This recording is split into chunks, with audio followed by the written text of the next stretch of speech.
Good evening, friends and entrepreneurs. Today I'll speak ITR 1, ITR 2, ITR 3, ITR 4, ITR 5, 6 and 7. Now those SSC who are filing return, who is filled up with ITR 1, who is filled up with ITR 2, ITR 3 and ITR 4 and who are there for ITR 5, 6 and 7. Let's see. Please listen carefully. ITR 1 is the Saral form. In Hindi, in Bengali we say Saral form. In Hindi we say Sahej. Now, Sahej means the income during previous year by the SSC is very Sahej, Saral or very easy.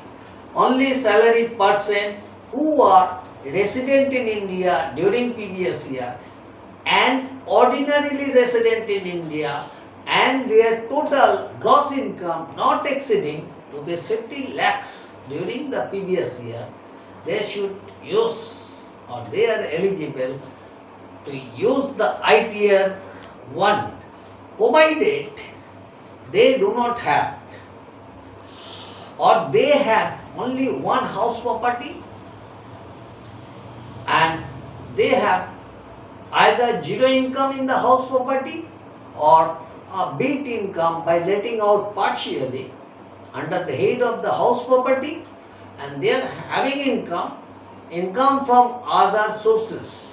They are having income from other sources as well as from cultivation income up to 5,000. If cross 5,000, not in one. So 3 points. First, they should be resident during previous year and ordinarily resident. They must have salary income. They are having income from house property, owning only one house property, either self-occupied or having little bit by letting out partially. Few certain income during previous year under the head income from house property as well as income from other sources. Only whatever, but there should not have income, cultivation income more than 5,000. If less than 5,000, no problem. They should not have. SSC filing ITR 1 should not have the capital gain income or capital loss, should not have business income, that is profit and gain of business and professions. It should be clear. And their gross income not exceeding 50 lakhs. Exceeding 50 lakhs, they should file ITR 2. They are resident but not ordinarily resident, they must use ITR 2. Non-resident, ITR 2. Gross total income exceeding 50 lakhs during previous year, ITR 2. So now ITR 1 and 2 is very clear. If having income under the head capital gain, ITR 2. So ITR 1 and 2 is very clear. ITR 1 eligibility is only major income, only income from salary, that is the salary income forming the major part of the gross total income as well as little bit income under the head income from other sources. Obviously agriculture income they may have, might not have, but if have, not exceeding 5 lakhs during the previous year. And they should not have capital gain income, they should not have business or professional income. So only 3 heads, resident and ordinarily resident and up to 50 lakhs. Crossing 50 lakhs, ITR 2.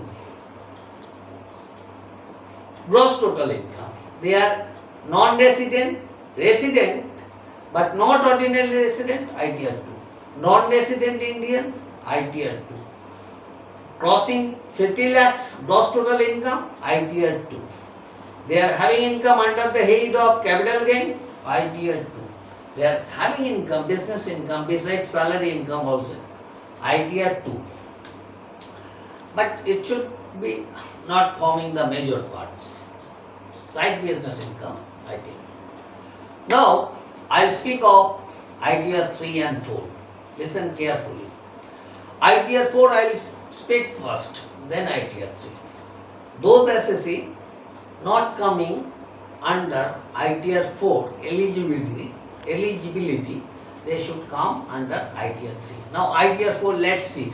Under section 44 AD, 44 AE, 44 ADA, ADA for the professionals like chartered accountant and for advocates and obviously other professional consultant and all.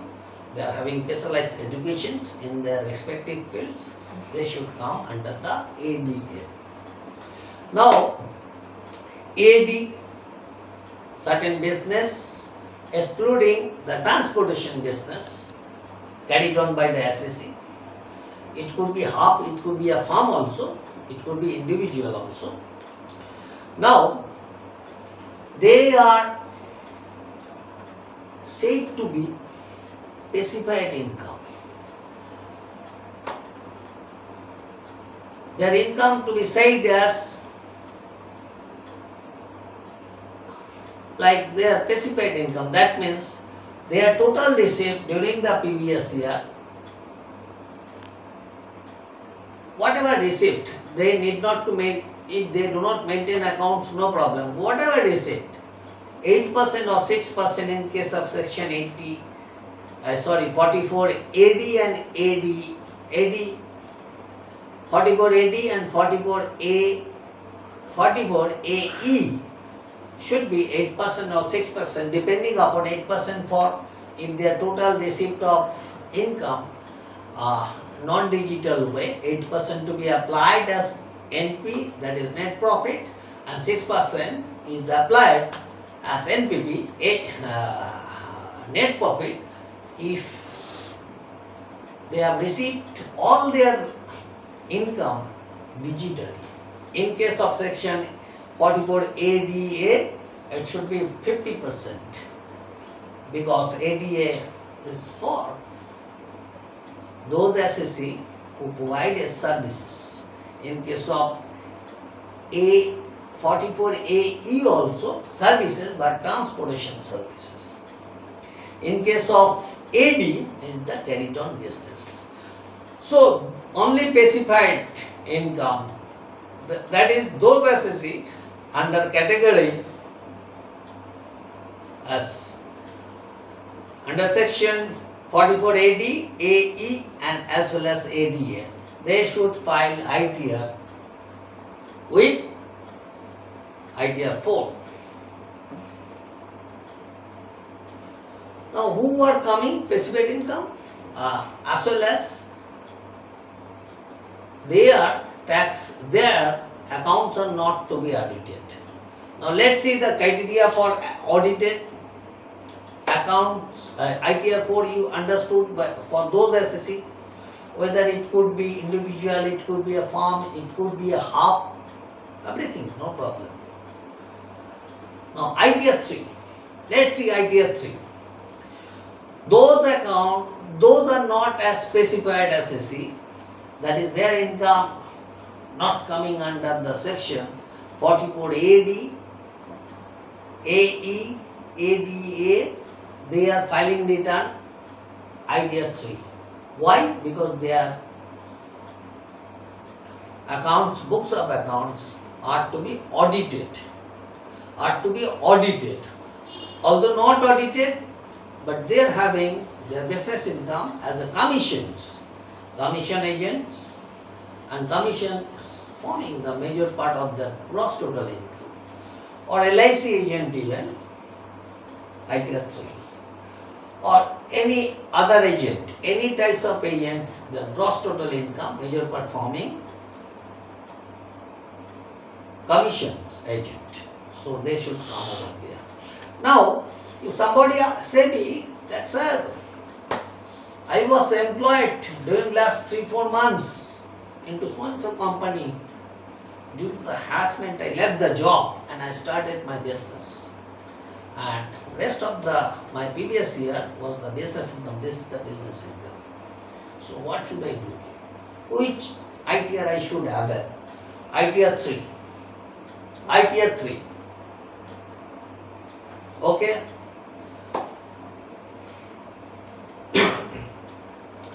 They might have capital gain, they might have income from other sources, they might have salary income, as well as the profit and gain of business profession, as well as the income from house property. One point I told to forget, if my income not cross 50 lakhs, I am resident in India and ordinary resident, I am having only 3 years income, income from house property, income from other sources as well as salary income, but I am showing income from house property is as loss, then not ITR 1, ITR 2. So you have to judge looking at the assess's positions. Now I think my friends and the entrepreneur, ITR 1, 2, 3, 4 very clear. If not clear, if having any doubts, you may comment on my lectures. Now let's see ITR 5, 6 and 7. 1 to 4 completed, 5, 6, 7. Now 5 for whom? Association of person, body of individual, local authority. They should avail 5, 6, 7. Sorry, that is 5. That is 5, ITR 5. They should have local authority, body of individual, association of persons, whether registered or not. They should avail the ITR form number 5. ITR 6 only for companies, whether government company, private company, public limited company, whether listed or not, ITR 6. 5 to ITR 7, I say, like you are director of any company. Then ITR 1, no. ITR 2, no. ITR 4, no. ITR 3, yes. You are holding equity in the unlisted company. ITR 1, no. ITR 2, no. ITR 3, no. ITR 4, no. ITR 3, yes. So, 2 more conditions. You are director of a company, ITR 3. You are holding equity share in a limited company which is unlisted, ITR 3.